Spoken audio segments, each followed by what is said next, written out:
महिला के साथ मारपीट कर ससुराल वालों ने घर से निकाला, महिला घर के बाहर बैठी। 2 सप्ताह से विवाहिता काजल मंगल अपने ससुराल के बाहर बैठी। काजल मंगल का कहना है कि विगत 19 नवंबर को उसके ससुराली जनों ने उसके साथ मारपीट कर घर से बाहर निकाल दिया। इसकी शिकायत उसने कोतवाली थाने में की, लेकिन कोई सुनवाई नहीं हुई।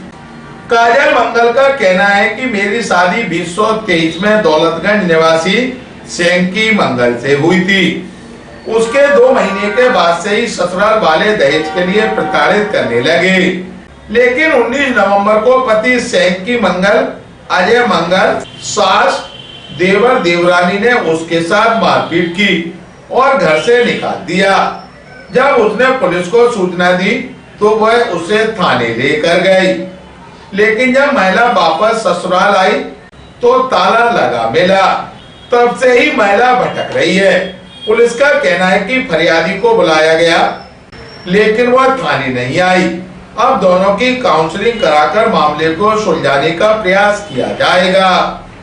ग्वालियर अभी तक को जानकारी देते हुए पीड़िता काजल मंगल व कोतवाली थाना प्रभारी मोहनी वर्मा ने कहा, परेशानी ये है कि सर इन्होंने झूठा केस लगाया था कि सेक्शन 9 का कोर्ट में कि हम इसे रखना चाहते हैं, और मुरैना भी लगाया था कि हम इसे रखना चाहते हैं अगर ये केस वापस ले लीजिए। तो मैंने अपना 125 वाला केस वापस ले लिया और इनके कहने पे मैं यहाँ आ गई धारा 9 का। फिर यहाँ मैं 3 नवंबर को जब से आई हूँ तब से ये मुझे प्रताड़ित कर रहे हैं, गाली गलौज कर रहे हैं और पुलिस से पूरा फोर्स लगवा के मुझे बाहर निकाला जा रहा है, लेकिन मैं नहीं निकली क्योंकि मैंने कहा यहाँ इन्होंने सेक्शन 9 लगाया, मैं यही रहूंगी और यहाँ मेरा अधिकार है, बच्चा मेरा छोटा है, मैं यही रहूंगी। उसके बाद इन्होंने 19 तारीख को मेरी मारपीट करी है। सास सविता मंगल, ससुर अजय मंगल, पति शंकी मंगल, देवर मोहित मंगल और देवरानी आकांक्षा मंगल, इन्होंने गाली गलौज करी है, मारपीट करी है। जब मैंने पुलिस को बोला तो उन्होंने ससुराल वाले बोले कि तेरी कोई सुनवाई नहीं होगी क्योंकि हम लोगों ने तो पहले ही पुलिस को पैसा खिला दिया है, तो तेरी कोई सुनवाई नहीं होगी। तो कैमरे की भी रिकॉर्डिंग डिलीट करवा दी और मुझे बाहर निकाल दिया। पुष्पा मुखर्जी मैडम आई और वो मुझे जबरदस्ती खींच के ले गई कि तुम थाने में चलो, हम तुम्हारी वहां रिपोर्ट लिखेंगे और तुम्हें वापस यहीं छोड़ के जाएंगे। और वहां ले जाके मुझे बिठा दिया झूठा आश्वासन देके, और फिर मुझे यहाँ छुड़वाया नहीं। मैंने कहा मैडम छोड़ के आओ मुझे, उन्होंने नहीं छुड़वाया, मना कर दिया कि हम तुम्हें नहीं छुड़वाएंगे। जब मैं यहाँ पे आई तो मुझे यहाँ ताला लगा मिला और पुष्पा मुखर्जी मैडम ने मुझे पहले ही बोल दिया वहां मत जाओ, वहां तुम्हारा ताला लगा है। तो इस तरह ना मेरी कोई FIR हो रही है ना कोई सुनवाई हो रही है। पुलिस को सब कुछ पता होते हुए पुलिस मेरा सपोर्ट नहीं कर रही है। मैं 9 दिन से परेशान हो रही हूँ छोटे बच्चे के साथ में। मेरी शादी हुई थी 24 जून 2023। तब से ये लोग बराबर परेशान कर रहे हैं। दहेज को लेके कहीं मारपीट, गाली गलौज, कुछ ना कुछ करते ही रहते हैं। ये लेके आओ तभी इस घर में रखेंगे, इतने का पच लेके आओ, 8 लाख का 6 लाख का, मतलब मुंह ही नहीं भरता। कभी सोने का कड़ा लेके आओ, बाहर बच्चे के साथ में निकाल दिया है। 19 नवंबर से ये शटर भी लगा है, ताला लगा है दुकान का।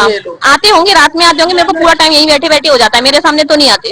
अभी मैं ये चाहती हूँ कि पुलिस प्रशासन इस पर कार्रवाई करे। अगर मुझे कुछ हो गया, मैं बहुत जल्दी, अगर ज्यादा मेरा दिमाग वो हो गया, मैं यहाँ सुसाइड कर लूंगी बच्चे के साथ में। इसकी पूरी जवाबदारी मेरे ससुराल वालों की और पूरे पुलिस प्रशासन की होगी, क्योंकि मेरी कोई सुनवाई नहीं हो रही है इसमें। मैं जब तक बैठी रहूंगी जब तक यहाँ का ताला नहीं खुलेगा। मेरा एक बच्चा है 1.5 साल का। मामला है कि जो उसका ससुराल है वो दौलतगंज में है, मायका उसका मुरैना में है। मुरैना जिले में पहले से 498 का मामला कायम है। मामला कायम होने के पश्चात वो अपने ससुराल आ गई थी। ससुराल में 15-20 दिन से रह गई थी और वहां पे मुरैना में ही उसके द्वारा घरेलू हिंसा और मेंटेनेंस का केस भी लगाया हुआ है। ये मामला है। यहाँ पर वो अपने ससुराल में रहना चाहती है, ससुराल वाले उसको रख नहीं रहे। इसकी काउंसलिंग के लिए फरियादियों को बुलाया जा रहा है। तो फरियादियां अभी थाने को उपस्थित नहीं हुई है। मैंने उसके द्वारा एक आवेदन दिया था जिसमें उसके स्टेटमेंट और उसके फैमिली को, उसके भाई के साथ में वो आई थी तो समझाई दी गई थी। उसके ससुराल जन को बुलाया गया था, वो उपस्थित आए थे। क्योंकि फरियादी उपस्थित नहीं हो पाई थी किसी कारणवश, उनकी सेकंड टाइम काउंसलिंग नहीं हो पाई थी। फर्स्ट टाइम हो गई थी, सेकंड टाइम नहीं हो पाई थी। उसमें अभी जांच चल रही है। उसके द्वारा जैसे उसने पुलिस हेल्प मांगी थी, तो पुलिस उस संबंध में उसके घर गई थी, उससे बातचीत हुई थी, उसके स्टेटमेंट हुए थे और उसका भाई भी वहां पे उपस्थित था। उसके भाई के सामने ही स्टेटमेंट हुए थे। तो पैसे की मांग ली। फरियादी अपने घर ससुराल के उसमें रहना चाहती है और इसलिए हम दोनों पक्षों की काउंसलिंग कर रहे हैं। अगर उनका बन जाएगा तो वो उसको अपने साथ ले जाएंगे। बाकी मामला कोर्ट में पेंडिंग चल रहा है। हमारी तरफ से हमने DIR फॉर्म भर दिया है, DIR फॉर्म भर के भेज दिया है और उसमें आगे कार्रवाई